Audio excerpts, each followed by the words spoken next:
So I'm here today with the personnel manager of the orchestra and also bassoonist, Amanda Johnston. Welcome.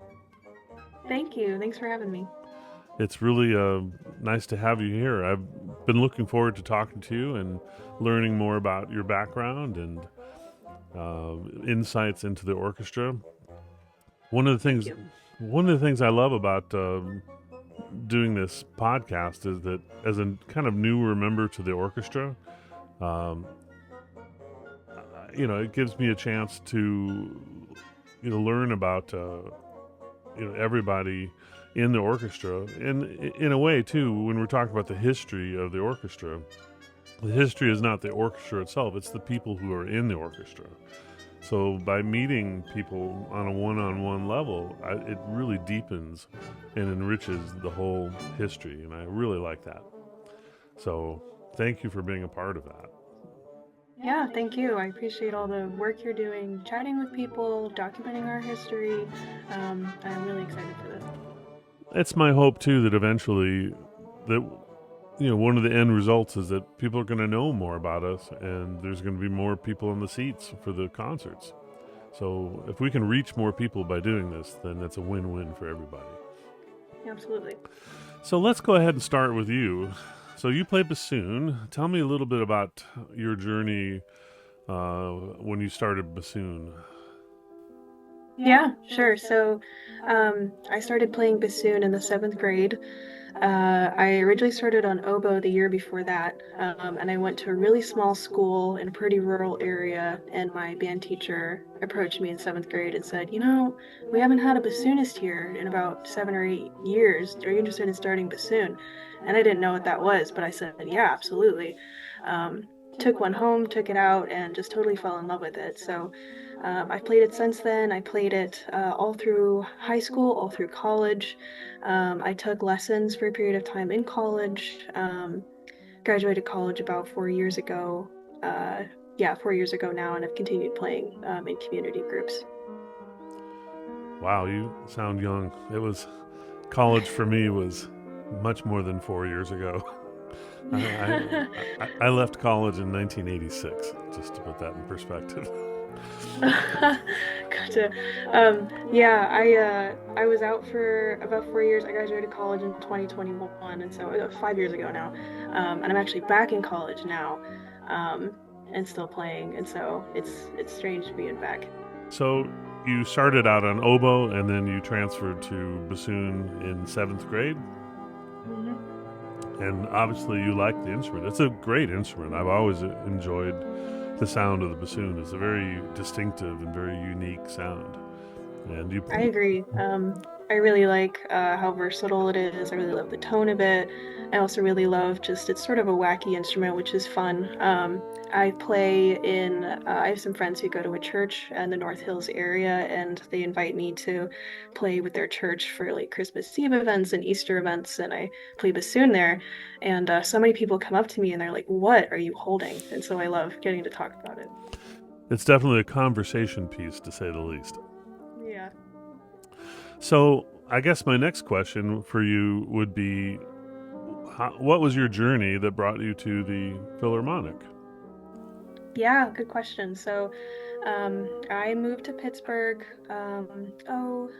about 3 years ago now, and moved here for work, moved here with my partner, and was just looking to get involved in a community group. And so I was searching around, seeing what was out here, and was so excited to find out that there was a group based in the North Hills where I had just moved to.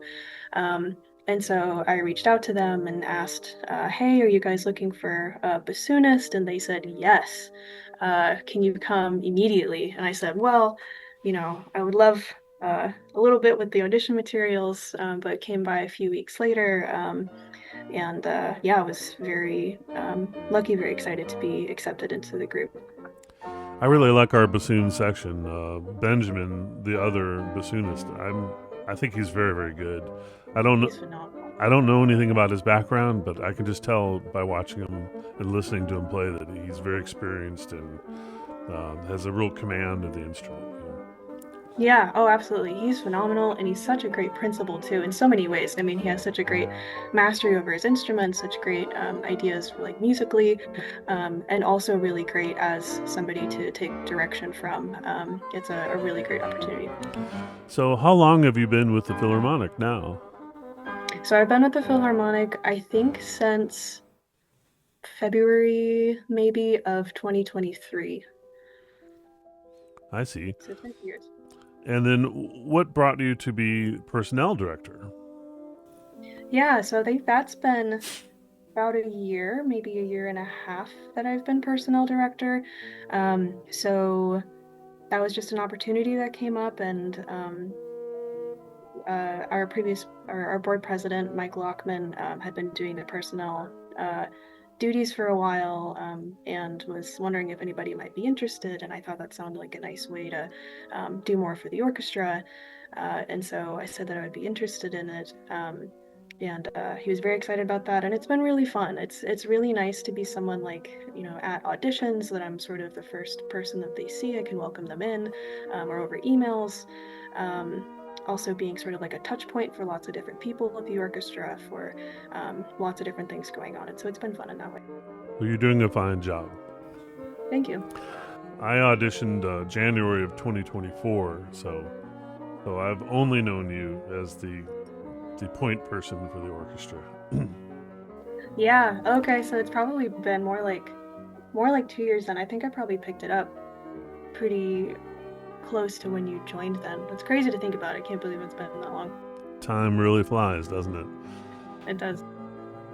If you don't mind me asking a non-musical question, because I know, well, it relates to the orchestra because we're a community orchestra, and what that means is that we're made up mostly of people that aren't professional musicians, or maybe retired teachers and things like that. But you're studying for your doctorate, correct? Yeah, yeah. So I'm a doctoral student. So just last August I went back to school. So my field is in clinical psychology and biological and health psychology. So I'm enrolled in a joint program at the University of Pittsburgh. And I'm part of a lab that looks at how structural inequity shapes brain health and brain function. So things like poverty, things like structural racism, and how these things can impact brain health and overall health and wellness. And so, yeah, and so that's kind of the work that I'm very lucky to be able to do every day. I wake up and can't believe that I get to come to campus and do these things and be part of this very cool research. Yeah, so that's where I am now. I'm on my in my office at campus. I just had a student come by, was helping me stuff exams for a class that I'm part of. Yeah, it's a really great opportunity. So to put it mildly, you have a full plate between the orchestra and your studies. Yeah, it's busy. It's busy. It's a busy time, especially because it's classes right now, and clinical work. So the neat thing about my program is that I'm being trained not just as a researcher, but also as a clinician. But that means that I have sort of double the work of if I were just doing research or just doing clinical work. So it's busy, but it's also very, very fulfilling. And it's nice to have something like the orchestra that's a very different type of activity. It really helps to balance out my plate. My next question is what I've asked everyone that I've interviewed so far, and that's what keeps you coming back to the orchestra? Oh, good question.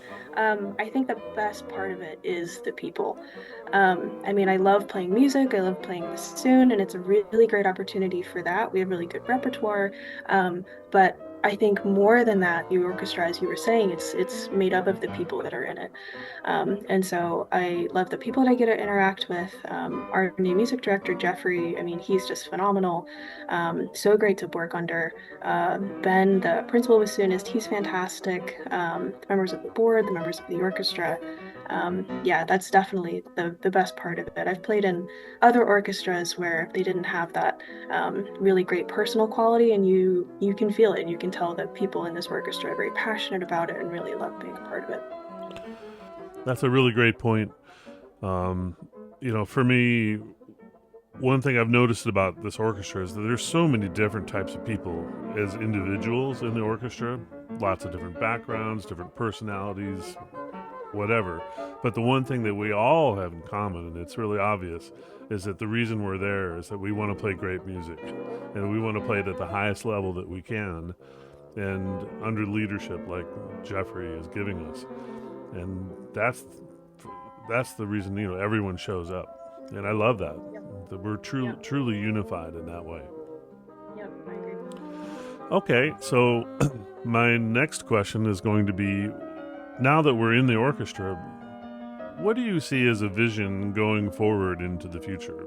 Like maybe 2 years in the future or 5 years in the future? Where would you like to see the Pittsburgh Philharmonic? Yeah, absolutely. That's a good question.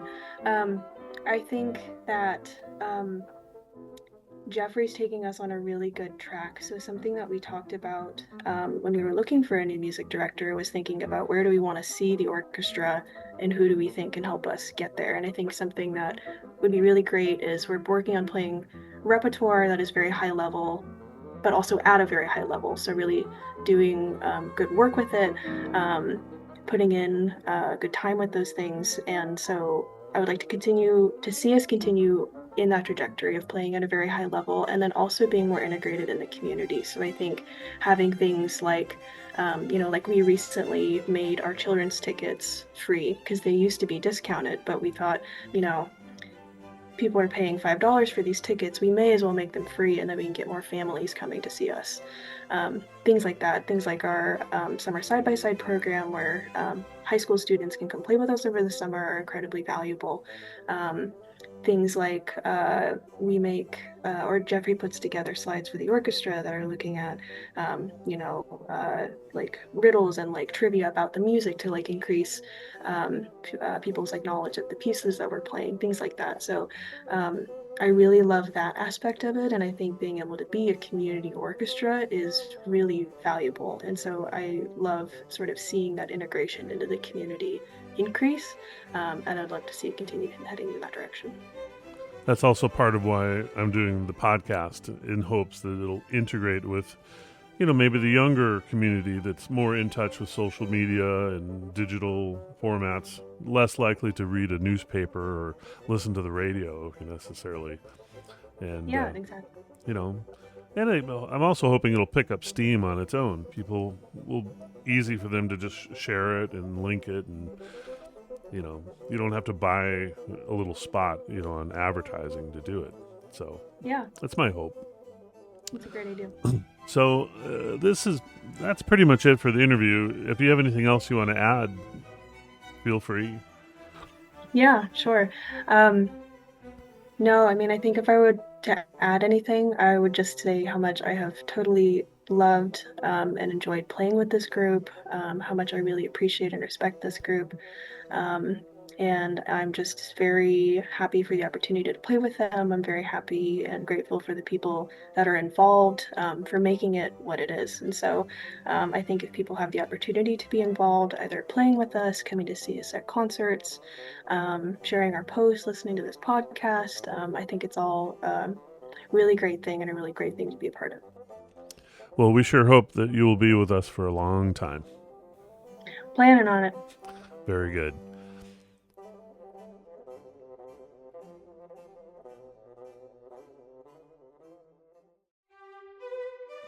Okay, I'm Katie McNeal. All right, nice to meet you, Katie. I've enjoyed listening to you play over the past couple seasons, and you're a wonderful addition to the orchestra. Right back at you. So, tell me a little bit about your background as a flautist. So I started back when I was in third grade, second grade, something like that.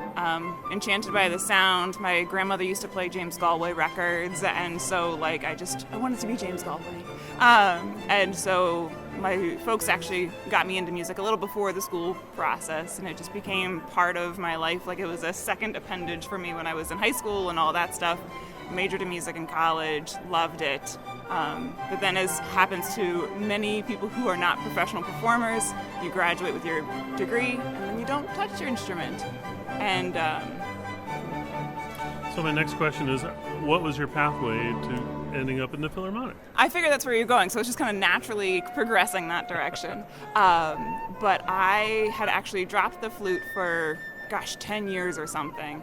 And I was talking to a spiritual director and talking about things that bring me joy and peace and connection and all those wonderful things. And I said, I really love playing the flute. And I love especially when I can play in groups. And he says, well, are you doing that? I said, no. I said, why not? So that night I went home, I looked up online local groups that had open flute positions. The Philharmonic did. I emailed them that night, and they said, do you want to audition next week? And I said, oh no. So I practiced a lot to try to get things back in shape. I auditioned, I was halfway home, and they they called me, and they said, you want to come back and just play for this cycle and see how it goes? So I guess it was an extended audition. But then it's been history ever since. And when was that, if you don't mind me asking? Just a couple years ago. I think this is my third year with the orchestra, whatever this group is called. Pittsburgh Philharmonic. Yeah. And then finally, now that you're in the orchestra, what makes you want to come back? What do you get out of playing in the orchestra? Well, it makes me stay with music, which, because it is such an integral part of my soul and my being, I feel less complete without music in my life, and I appreciate the high caliber of music. It's always pushing me. I always feel like I'm a little one step behind where I should be, but that's always kind of just pushing me to keep practicing and keep trying to get better. That's how we grow as artists. So exactly. That's a wonderful thing. And then finally, last question. Where do you see us going in the future? What direction would you like the orchestra to go in? That's a really hard question. I know. Save the best for last. Thank you. Well, I'm really excited for the music that Jeffrey has brought to the group. I think it is challenging. I think it's pushing us, but I think it's pushing us in really great directions. And so I think that level of playing that we've come to be known for is just going to excel and grow into more and better things. And I am excited to see the audience getting a little bigger each time. And so I'm looking forward to just more of the good stuff going on. Well, my hope is that the podcast will reach more people than just, let's say, radio ads or print or whatever. Yeah. That, people share and subscribe and all that good stuff, and it'll just pick up steam, and more people will know about it. Exactly. So, thank you for being a part of it. I really appreciate your time. My pleasure.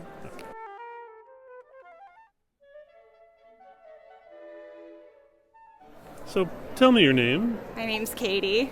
Okay, Katie. So, a little bit of background. How long have you been playing the clarinet? I've been playing the clarinet since I was in 4th grade. And what was your pathway that ended up with you in the Philharmonic?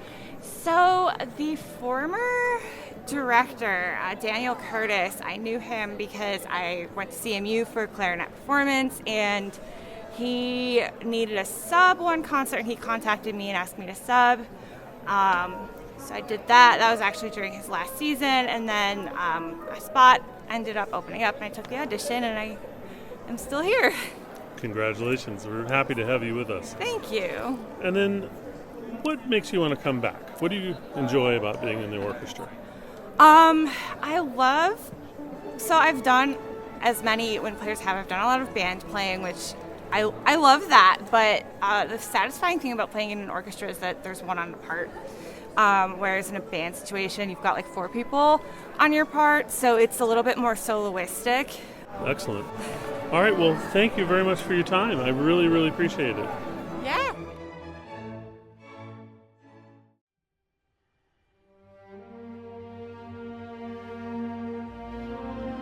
Join us for an unforgettable evening with the Pittsburgh Philharmonic. On Sunday, May 10th, the orchestra takes the stage at the Masonic Center, located at 3579 Masonic Way in Pittsburgh. The program will feature Ralph Vaughan Williams' Symphony No. 5, a deeply expressive and serene masterpiece of the 20th century repertoire. We'll also present the Saint-Saëns Cello Concerto No. 1, performed by the winner of our Young Artist competition, showcasing the next generation of exceptional talent.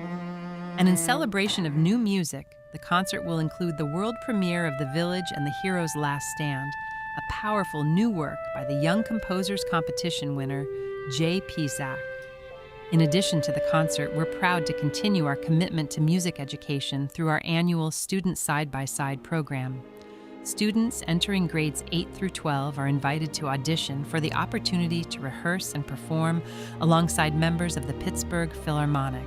The audition will take place on May 16th, with applications due by May 10th. We hope you'll join us for this inspiring evening of music and community. Visit our website for tickets and more information.